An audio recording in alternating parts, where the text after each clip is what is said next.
ገድለ ተክለ ሃይማኖት። በስመ አብ ወወልድ ወመንፈስ ቅዱስ አሐዱ አምላክ አሜን። ሰባተኛ ተአምር።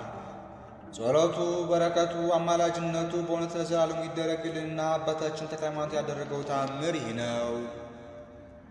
በደብረ ሊባኖስ ለብዙ ዓመታት በቁስለ ሥጋ የታመመ አንድ በሽተኛ ሰው ነበረ። ከዕለታትም በአንድ ቀን ወደ አባታችን ተክለ ሃይማኖት ዋሻ ወጥቶ ይህንን ማይ ባርከህ እንዳመነጨው ሁሉ በጠበሉ እጠመቅ ዘንድ በእኔም ላይ ይባርካልና በጠበሉ ተጠመቀ። ከተጠመቀም በኋላ ከበሽታው ዳንና ፈጽሞ እንዳልታመመ ጤነኛ ሰው ሆነ። ጸሎቱ በረከቱ አማላጅነቱ በእውነት ይደረግልን፣ አሜን። ስምንተኛ ተአምር። ጸሎቱ በረከቱ አማላጅነቱ በእውነት ለዘላለሙ ይደረግልንና አባታችን ተክለ ሃይማኖት ያደረገው ተአምር ይህ ነው። ከዚህ ተአምር በፊት ባለው ተአምር አስቀድመን እንደተናገርነው እንደዚሁ ደግሞ በደብረ ሊባኖስ እጆቹ በቁስለ ሥጋ የታመሙ ሌላ ሰው ነበር። ከደዌውም ብዛት የተነሳ እጆቹ ደርቀውና አጥንቶቹን ገጠው ሲታዩ እጅግ አድርጎ ይዘገንና ይሰቀጥጥ ነበር። በመንፈሳዊ ሐኪምነቱ ቁስለኞችን እያከመ የሚያድን አባታችን ተክለ ሃይማኖት ይህንም ሰው አዳነው። ጸሎቱ በረከቱ አማላጅነቱ በእውነት ለዘላለሙ ይደረግልን፣ አሜን። ዘጠነኛ ተአምር። ጸሎቱ በረከቱ አማላጅነቱ በእውነት ለዘላለሙ ይደረግልንና አባታችን ተክለ ሃይማኖት ያደረገው ተአምር ይህ ነው። ግራሪያ በሚባል አገር ሰዎች በአዝመራ ወቅት ለአባታችን ለተክለ ሃይማኖት ለመታሰቢያው በዓል የሚሆን እህሉን በአንድ ቦታ የማከማቸት ሥርዓት ነበራቸው። ከዕለታትም በአንድ ቀን የንጉሥ ጭፍሮች የተክለ ሃይማኖት እህል ከሚከማችበት ቤት አደሩና እህሉን ከጎተራ እያወጡ ለፈረሶቻቸው ገፈራ በሚሰጡበት ጊዜ ጌቶቼ፣ ይህ እህል የአባታችን የተክለ ሃይማኖት ነውና ለፈረሶቻቸው አትስጡ አላቸው። እነሱም የማንም ይሁን የማን እኛ ምን ጨነቀን የሚል መልስ መለሱለት። ይህንም ተናግረው ለፈረሶቻቸው እህልን ሰጡ። ለፈረሶቻቸው እህሉን በሰጧቸው ጊዜ ፈረሶች እኛስ የዚህን የጻድቅ ሰው እህል መብላት አይቻለንም እያሉ ራሳችሁ በመነቅነቅ አንበላም አሉ።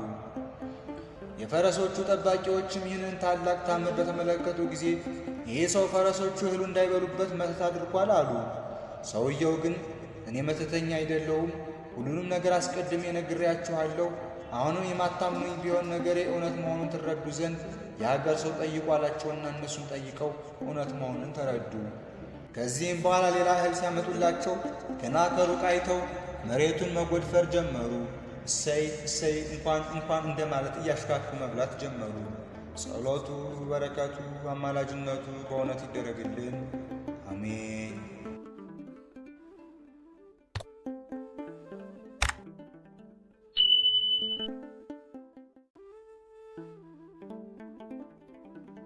ገድለ ተክለ ሃይማኖት። በስመ አብ ወወልድ ወመንፈስ ቅዱስ አሐዱ አምላክ አሜን። ሰባተኛ ተአምር። ጸሎቱ በረከቱ አማላጅነቱ በእውነት ለዘላለሙ ይደረግልንና አባታችን ተክለ ሃይማኖት ያደረገው ተአምር ይህ ነው። በደብረ ሊባኖስ ለብዙ ዓመታት በቁስለ ሥጋ የታመመ አንድ በሽተኛ ሰው ነበረ። ከዕለታትም በአንድ ቀን ወደ አባታችን ተክለ ሃይማኖት ዋሻ ወጥቶ ይህንን ማይ ባርከህ እንዳመነጨው ሁሉ በጠበሉ እጠመቅ ዘንድ በእኔም ላይ ይባርካልና በጠበሉ ተጠመቀ። ከተጠመቀም በኋላ ከበሽታው ዳንና ፈጽሞ እንዳልታመመ ጤነኛ ሰው ሆነ። ጸሎቱ በረከቱ አማላጅነቱ በእውነት ይደረግልን፣ አሜን። ስምንተኛ ተአምር። ጸሎቱ በረከቱ አማላጅነቱ በእውነት ለዘላለሙ ይደረግልንና አባታችን ተክለ ሃይማኖት ያደረገው ተአምር ይህ ነው። ከዚህ ተአምር በፊት ባለው ተአምር አስቀድመን እንደተናገርነው እንደዚሁ ደግሞ በደብረ ሊባኖስ እጆቹ በቁስለ ሥጋ የታመሙ ሌላ ሰው ነበር። ከደዌውም ብዛት የተነሳ እጆቹ ደርቀውና አጥንቶቹን ገጠው ሲታዩ እጅግ አድርጎ ይዘገንና ይሰቀጥጥ ነበር። በመንፈሳዊ ሐኪምነቱ ቁስለኞችን እያከመ የሚያድን አባታችን ተክለ ሃይማኖት ይህንም ሰው አዳነው። ጸሎቱ በረከቱ አማላጅነቱ በእውነት ለዘላለሙ ይደረግልን፣ አሜን። ዘጠነኛ ተአምር። ጸሎቱ በረከቱ አማላጅነቱ በእውነት ለዘላለሙ ይደረግልንና አባታችን ተክለ ሃይማኖት ያደረገው ተአምር ይህ ነው። ግራሪያ በሚባል ሀገር ሰዎች በአዝመራ ወቅት ለአባታችን ለተክለ ሃይማኖት ለመታሰቢያው በዓል የሚሆን እህሉን በአንድ ቦታ የማከማቸት ሥርዓት ነበራቸው። ከዕለታትም በአንድ ቀን የንጉሥ ጭፍሮች የተክለ ሃይማኖት እህል ከሚከማችበት ቤት አደሩና እህሉን ከጎተራ እያወጡ ለፈረሶቻቸው ገፈራ በሚሰጡበት ጊዜ ጌቶቼ፣ ይህ እህል የአባታችን የተክለ ሃይማኖት ነውና ለፈረሶቻቸው አትስጡ አላቸው። እነሱም የማንም ይሁን የማን እኛ ምን ጨነቀን የሚል መልስ መለሱለት። ይህንም ተናግረው ለፈረሶቻቸው እህልን ሰጡ።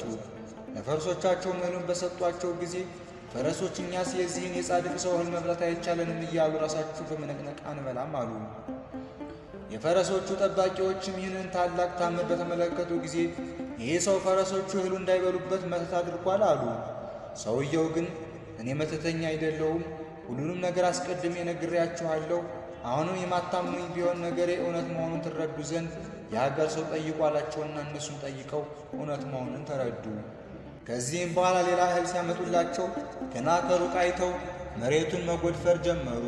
እሰይ እሰይ እንኳን እንደማለት እያሽካኩ መብላት ጀመሩ። ጸሎቱ፣ በረከቱ፣ አማላጅነቱ በእውነት ይደረግልን፣ አሜን።